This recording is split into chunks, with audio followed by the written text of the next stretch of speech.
Confucius, a background. Confucius was a teacher who lived in 551 to 479 BC. This is a time of devastating civil warfare and social unrest in China. So it is understandable that Confucius's goal was to create a peaceful, stable society. His ideas formed a social philosophy that focused on the importance of how people relate to one another.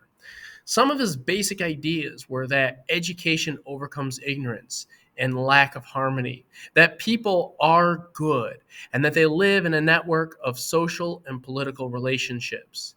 The ideal ruler is an educated, moral person who guides society through an example of his own good conduct.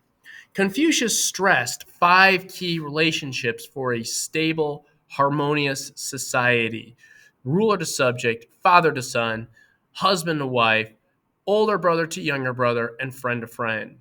The first four relationships are unequal. The first person is superior to the second.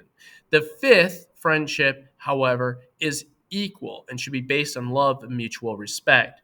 If we remember the unsettled times in which he lived, Confucius's emphasis on high ethical standards and correct relationships becomes very understandable. Hard work, knowledge, respect, and honesty were the path to harmony. Confucius thought of himself as preserving the old ways, which had been lost during troubled times.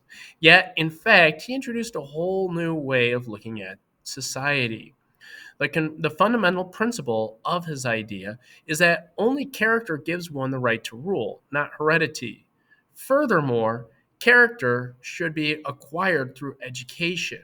These ideas were very different than those which had led up to different from those which had existed up until then.